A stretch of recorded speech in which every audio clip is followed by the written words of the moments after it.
Jamaah yang dirahmatin Allah Subhanahu wa Ta'ala, tidak bekerja bisa membuat kita menjadi terhina. Dengan bekerja memungkinkan hidup kita bisa menjadi mulia. Dan merupakan itu kita ejawantahkan dalam berbagai bentuk pekerjaan, dalam berbagai profesi, yang diharapkan apapun jenis pekerjaan yang kita miliki adalah pekerjaan yang baik, pekerjaan yang halalan thayyibah, pekerjaan yang diridhoi Allah, pekerjaan yang menjadi sumber keberkahan dan kebahagiaan kita dunia dan akhirat.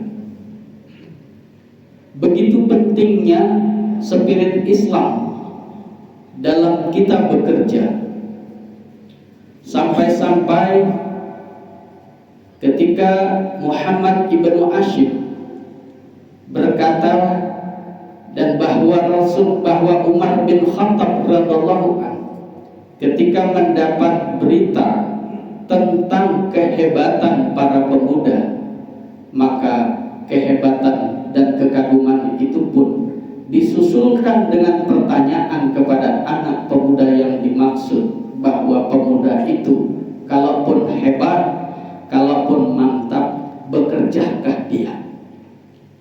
Maka ketika dijawab tidak, Umar bin Khattab mengatakan bahwa 1 derajat di mataku pemuda itu telah turun martabatnya. Untuk menggambarkan bahwa orang yang bekerja menjadi pekerja itu adalah orang-orang yang mulia. Sampai-sampai buat para pekerja, buat para pejuang nafkah keluarga, buat para suami, buat siapa saja, bahwa orang yang bekerja untuk keluarganya akan mendapat jaminan masuk ke dalam surga. Tentu muncul pertanyaan, pekerjaan yang seperti apa sampai-sampai menjamin kita masuk ke dalam surga? Tentu pekerjaan yang selaras dengan nilai-nilai ajaran Islam yang kita pedomani.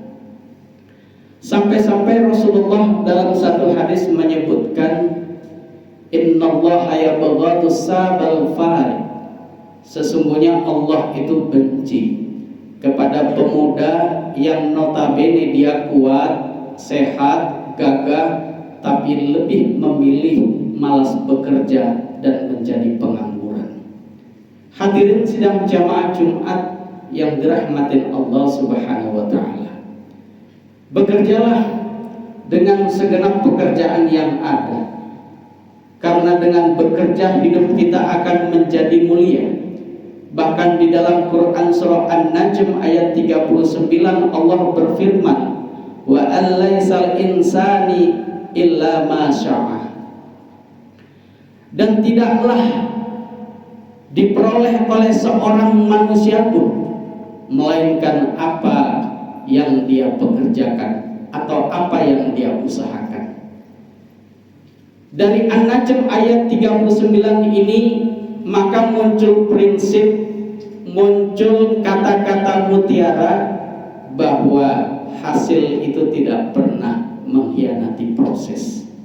Kalau kita bekerja keras sedemikian rupa, sungguh-sungguh, bahkan dengan cara-cara yang mulia, pastilah Allah menjamin dengan kemuliaan.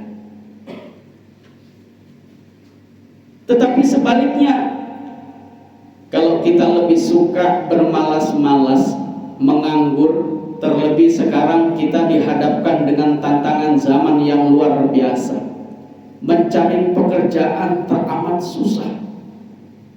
Boro-boro yang halal katanya, yang haram pun susah didapat. Saking susahnya kita cari pekerjaan. Tetapi ini tidak menjadi alasan buat kita, wabil khusus umat Islam, untuk bermalas-malasan lalu tidak bekerja. Setidaknya juga Rasul memberikan tips, harid yadaka fa innaka rizqa. Hadis ini menyebutkan gerakanlah tanganmu, niscaya akan engkau dapatkan rezeki. Dengan menjadi driver, dengan menulis, dengan membuat keterampilan saja yang berbasic pada tangan kita. Sepanjang tangan kita mau bergerak, tidak berpangku tangan, maka Allah akan menjamin kita akan mendapatkan rezeki.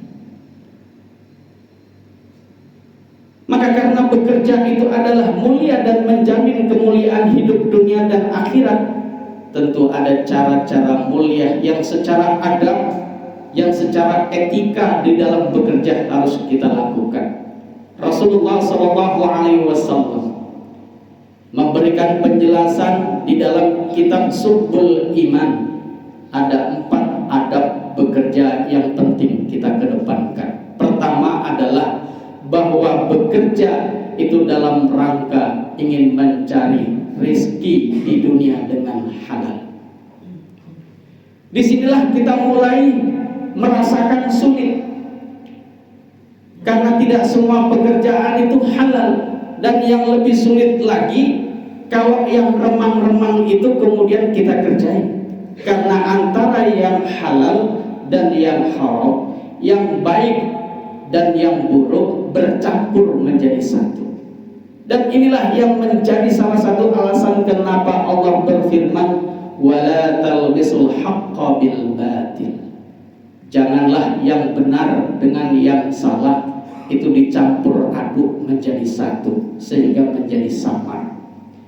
Sesungguhnya profesi itu, pekerjaan itu halal hakikatnya, tapi kemudian menjadi haram ketika kita mendapatkan rezekinya. Begitu juga sebaliknya, ada kesan bahwa pekerjaan itu kecil. Jadi tukang dorong sampah keliling kampung, jadi tukang dorong sayur, kemudian menawarkan dagangannya, kelihatannya kecil, tetapi menjadi mulia hasilnya, rezekinya, karena dia gunakan dengan cara-cara yang halal. Lalu yang kedua, bahwa bekerja itu dilakukan untuk menghindari diri kita, menjaga diri kita agar tidak menjadi beban bagi orang lain. Jamaah yang dirahmatin Allah, kita lahir ke muka bumi ini telanjang tanpa sehelai benang. Maka untuk memenuhi kebutuhannya ketika kita bayi, anak-anak, bahkan mungkin sampai remaja, orang tua kitalah yang bersusah payah mencukupinya.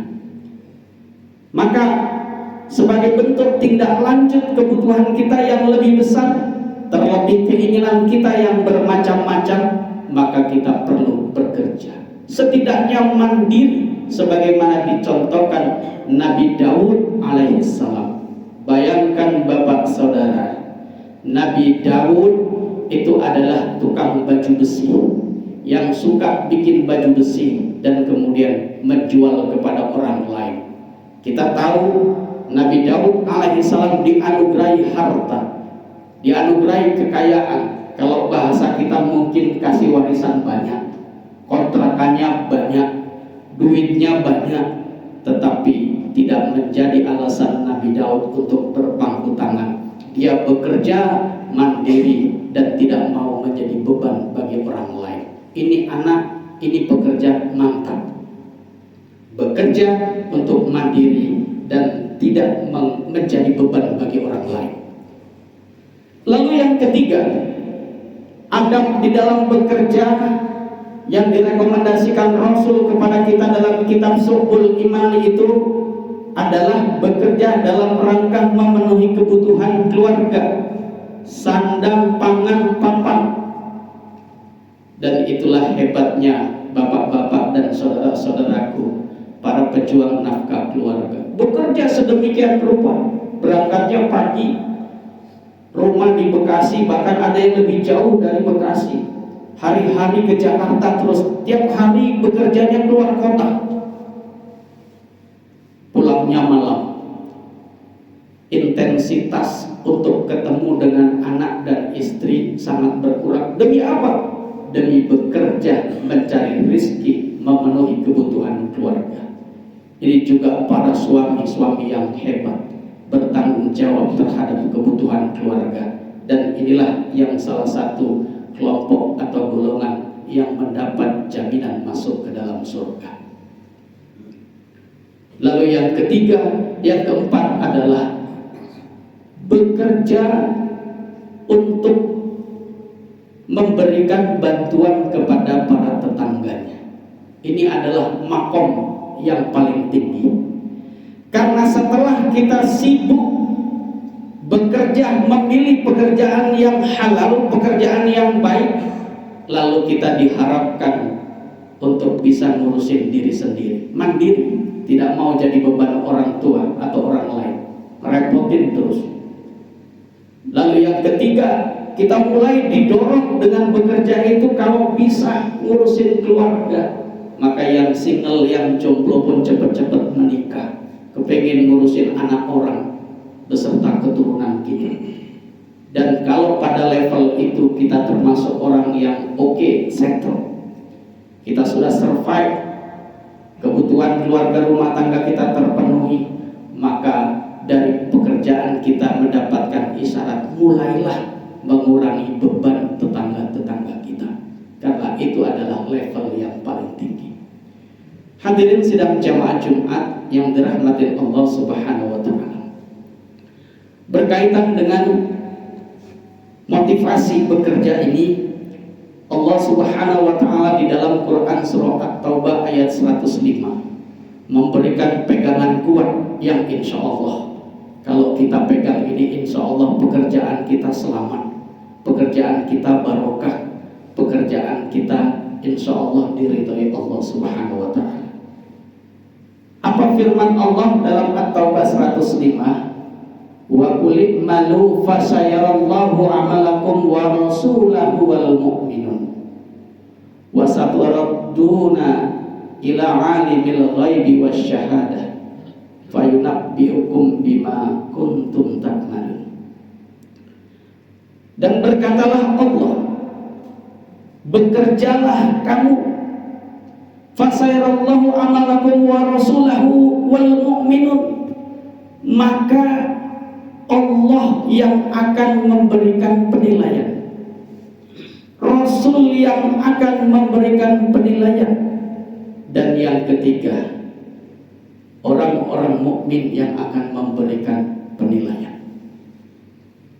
Jadi kalau kita bekerja, Allah yang akan memberikan penilaian, Allah yang akan memberikan ganjaran, Rasul yang menjadi panduan kita, yang kita pedomani bagaimana cara bekerja yang benar, akhlak bekerja yang baik, dan orang-orang mukmin. Orang mukmin itu siapa? Orang yang percaya kepada Allah dan Rasul. Orang mukmin itu siapa? Syukur-syukur adalah pemimpin kita. Syukur-syukur itu adalah bos kita. Syukur-syukur dia itu adalah tambatan kita di dunia. Yang kalau dia adalah termasuk orang mukmin, insya Allah dia tidak akan salah menilai pekerjaan kita.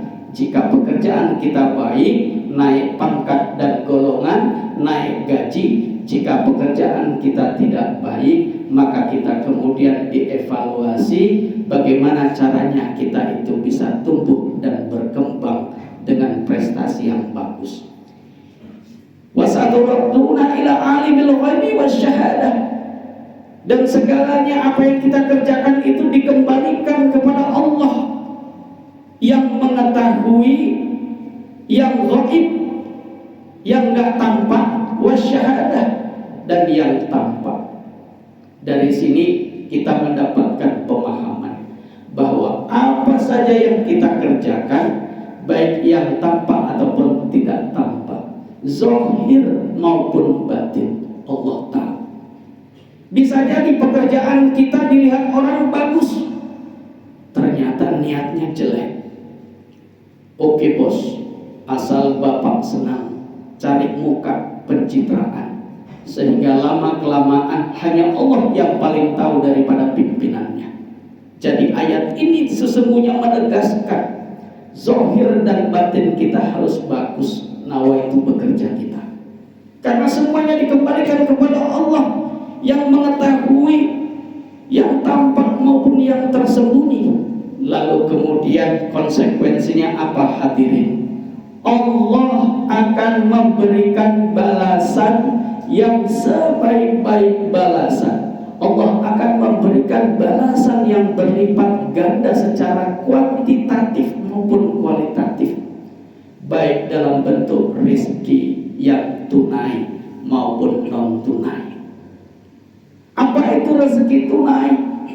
Tanggal muda gaji kita masuk ke rekening, itu saya memaknainya dengan tunai. Habis bekerja langsung gajian, dapat duit, bawa pulang ke rumah, serahkan sama istri, penuhi kebutuhan keluarga, itu saya menyebutnya tunai. Lalu apa yang non tunai? Di luar gaji kita, di luar gaji pokok, di luar pendapatan kita yang tiap bulan segitu-segitu saja, ternyata Allah masih menyajikan rezeki min haitsu la yahtasib. Di luar dugaan, tiba-tiba dana umroh yang 35 juta itu ada yang bayarin, Pak, Bapak berangkat umroh. Kapan, Pak? Bulan ini. Subhanallah. Bayangkan Bapak Saudara, 35 juta itu kalau kita jadi buruh kasar, jadi pekerja staf karyawan, itu kalau ngumpulin dulu nunggu sekian tahun. Itu namanya alimul ghaibi wasyahadah. Karena Allah tahu mana yang zahir, mana yang batin, baikkan semuanya. Maka Allah akan menjanjikan rezeki yang tunai maupun non tunai. Fayunabbi'ukum bima kuntum ta'lamun. Kemudian Allah akan memberikan berita kepada kita tentang apa saja yang selama ini kita kerjakan. Baru tahu kita, Allah akan memberikan tahu kepada kita bahwa pekerjaan kita itu jelek atau tidaknya kepada kita. Bapak Saudara hadirin sidang jemaah Jumat yang dirahmati Allah, mudah-mudahan khutbah yang singkat ini bisa menambah perbenaran ilmu kita, mumpung ini adalah Jumat perdana di tahun 2024. Mudah-mudahan keluh kesah kita, suka duka kita, di tengah susahnya kita bekerja, mudah-mudahan lagi-lagi pekerjaan kita bisa kita kerjakan dengan baik. Pekerjaan kita diridhoi Allah Subhanahu wa Ta'ala. Pekerjaan kita menjadi sumber keberkahan dan kebahagiaan dunia dan akhirat.